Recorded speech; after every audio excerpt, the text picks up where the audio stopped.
Gaza മുനമ്പിലെ പട്ടിണിയെക്കുറിച്ചായിരുന്നു കാര്യമായി ഞങ്ങളുടെ സംസാരം. മക്കയിൽ ഹജ്ജിന് പോകണമെന്നൊക്കെ ആഗ്രഹം പറഞ്ഞു അവർ. മക്ഡൊണാൾഡ്സ് കഴിച്ചിട്ടുണ്ടോ എന്നൊരിക്കൽ അവർ കൗതുകത്തോടെ ഞങ്ങളോട് ചോദിച്ചു. കഴിച്ചിട്ടുണ്ട്, ഒരു രസവുമില്ലെന്നൊക്കെ പറഞ്ഞപ്പോൾ പരസ്യത്തിൽ കാണുമ്പോൾ കൊള്ളാമല്ലോ എന്നായിരുന്നു അവരുടെ പ്രതികരണം. ഹമാസ് ബന്ദിയാക്കിയ ലിയാത്ത് ബെയ്നിൻ ആറ്റ്സ്ലിയുടെ വാക്കുകളാണിത്. തട്ടിക്കൊണ്ടു പോയവരുമൊത്തു കഴിഞ്ഞ ദിവസങ്ങളെക്കുറിച്ചാണ് വിവരിക്കുന്നത്. ആദ്യമൊക്കെ എന്തെങ്കിലും ചെയ്യുമെന്ന് ഭീതി ഉണ്ടായിരുന്നെങ്കിലും പതിയെ കൂടുതൽ അടുത്തതോടെ അതെല്ലാം എങ്ങോ പോയി മറഞ്ഞു. പേടിക്കേണ്ടതില്ലെന്നും ഒന്നും ചെയ്യില്ലെന്നും പറഞ്ഞ് ആശ്വസിപ്പിക്കുകയായിരുന്നു തട്ടിക്കൊണ്ടുപോയവർ. കൃത്യമായി തിന്നാനും കുടിക്കാനും ഉള്ളത് എത്തിച്ചു. ഒരുപാട് കാര്യങ്ങളെക്കുറിച്ച് മനസ്സ് തുറന്ന് സംസാരിച്ചുവെന്നും വെളിപ്പെടുത്തിയിരിക്കുകയാണ് ആറ്റ്സ്ലി. ഇസ്രായേലി മാധ്യമമായ ഹാരറ്റ്സിന് നൽകിയ വിശദമായ അഭിമുഖത്തിലായിരുന്നു ഈ വെളിപ്പെടുത്തൽ.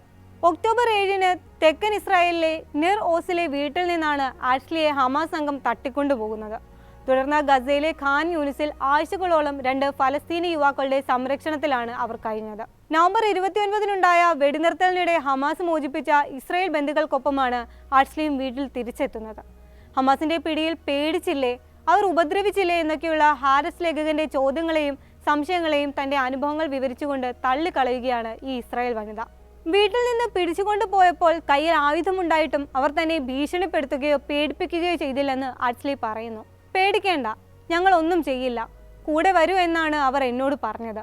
വസ്ത്രം മാറാനും റെഡിയായി വരാനുമുള്ള സമയം തന്നു. പക്ഷെ ആ ഞെട്ടലിൽ ഒന്നും ചെയ്യാൻ കഴിഞ്ഞില്ലെന്ന് ആറ്റ്സ്ലി പറയുന്നു. അവരെന്നെ സ്പർശിച്ചതേയില്ല. പേടിക്കേണ്ട, ഞങ്ങൾ ഉപദ്രവിക്കില്ല എന്നവർ എപ്പോഴും ഇംഗ്ലീഷിൽ പറഞ്ഞുകൊണ്ടേയിരുന്നു. തട്ടിക്കൊണ്ടുപോയവരിൽ ഒരാളുടെ വീട്ടിലേക്കാണ് തന്നെ കൂട്ടിക്കൊണ്ടുപോയത്. അയാളുടെ അമ്മ എന്നെ സ്വീകരിച്ചിരുത്തി. എനിക്ക് കരച്ചിലടക്കാനാകുന്നുണ്ടായിരുന്നില്ല. സോഫയിലിരുത്തി അവൻ എന്നെ കെട്ടിപ്പിടിച്ചു. എല്ലാം ശരിയാകുമെന്ന് പറഞ്ഞു. ഇവിടെ ഒന്നും പറ്റില്ലെന്നും സുരക്ഷിതയാണെന്നും അവർ സംരക്ഷിക്കുമെന്നെല്ലാം അവർ പറഞ്ഞുകൊണ്ടേയിരുന്നു.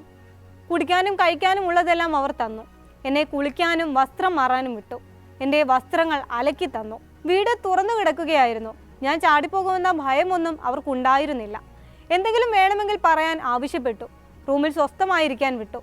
അവർ ഇംഗ്ലീഷും ഞാൻ അറബിയും സംസാരിക്കാത്തത് കൊണ്ട് ഞങ്ങൾ അധികം മിണ്ടിയില്ല. തട്ടിക്കൊണ്ടുവന്നയാളുടെ മാതാപിതാക്കളും സഹോദരങ്ങളും സഹോദരിയും അവരുടെ കുട്ടികളുമാണ് അവിടെ ഉണ്ടായിരുന്നത്. വീട്ടിൽ കുട്ടികൾ ഉണ്ടായിരുന്നത് കൊണ്ട് സമാധാനമായിരുന്നു. അടുത്ത ദിവസം അവർ മറ്റൊരു കെട്ടിടത്തിലേക്ക് കൊണ്ടുപോയി. അവിടെ ഏതാനും തായ് വംശജരായ ബന്ധുക്കളും ഉണ്ടായിരുന്നു. ഒപ്പം അംഗരക്ഷകരുണ്ടായിരുന്നെങ്കിലും അവരുടെ കയ്യിൽ ആയുധമൊന്നും ഉണ്ടായിരുന്നില്ല. 10 ദിവസം അവിടെ കഴിഞ്ഞ ശേഷം മറ്റൊരിടത്തേക്ക് കൊണ്ടുപോയി. ഇസ്രായേലുമായി ഹമാസ് ബന്ദി കൈമാറ്റ കരാറിന് ശ്രമിക്കുന്നുണ്ടെന്ന് അവർ ഞങ്ങളോട് ഇടയ്ക്കിടെ പറയുന്നുണ്ടായിരുന്നു. ഉടനത് യാഥാർത്ഥ്യമാകുമെന്നും അതുവരെ ഞങ്ങളെ സംരക്ഷിക്കുകയാണ് തൻ്റെ ചുമതലയുമെന്നാണ് അംഗരക്ഷകർ പറഞ്ഞത്. ഞങ്ങൾ നല്ല ആരോഗ്യത്തിലിരിക്കേണ്ടത് അവരുടെ ആവശ്യമാണെന്നും വ്യക്തമാക്കി. കുറച്ച് ദിവസം കഴിഞ്ഞതോടെ അവർ തങ്ങളെ ഉപദ്രവിക്കില്ലെന്ന് വ്യക്തമായി. അതിൻ്റെ ആശ്വാസത്തിലായിരുന്നു ഞാനെന്നും ആറ്റ്സ്ലി പറയുന്നുണ്ട്. സ്ത്രീകളായതുകൊണ്ട് നിങ്ങളെ അവർ എന്തെങ്കിലും ചെയ്യുമെന്ന പേടി ഉണ്ടായിരുന്നില്ലേ എന്ന ചോദ്യത്തിന് മറുപടി ഇങ്ങനെയായിരുന്നു. ആദ്യമൊക്കെ എന്തെങ്കിലും സംഭവിക്കുമെന്ന പേടിയുണ്ടായിരുന്നു. ലൈംഗികമായി ആക്രമിക്കപ്പെടാൻ ഇടയുണ്ടെന്ന ഭീതിയിലായിരുന്നു. എന്നാൽ പോകെ പോകെ അത്തരം ഭീതികളെല്ലാം മാറി. ഒരു പരിധി വെച്ചാണ് അവർ നിന്നിരുന്നത്.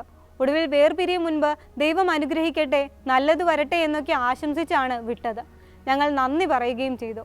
തോളിൽ തട്ടി ആശ്വസിപ്പിക്കുകയും ചെയ്തു. എപ്പോഴും സമാധാനത്തിലും പരസ്പര സഹവർത്തിത്വത്തിലും വിശ്വസിക്കുന്ന ഒരു ഇടതാഭിമുഖ്യമുള്ളയാളാണ് താനെന്നും ആറ്റ്സ്ലി കൂട്ടിച്ചേർക്കുന്നുണ്ട്. സമാധാനമില്ലാതെ അതിജീവനം സാധ്യമല്ല.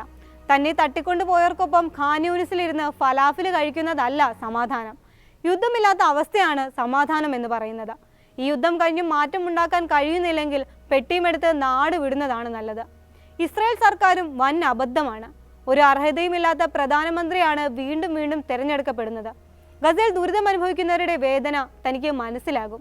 ഈ യുദ്ധം ഇപ്പോൾ രാഷ്ട്രീയ താല്പര്യത്തിന് വേണ്ടിയുള്ളതാണെന്ന് വ്യക്തമാണ്. തങ്ങളുടെ രാഷ്ട്രീയമായ അതിജീവനത്തിന് വേണ്ടി ബന്ധുക്കളെ ബലി കൊടുത്ത സർക്കാരാണിതെന്നും ആറ്റ്സ്ലി അഭിമുഖത്തിൽ കുറ്റപ്പെടുത്തുന്നുണ്ട്.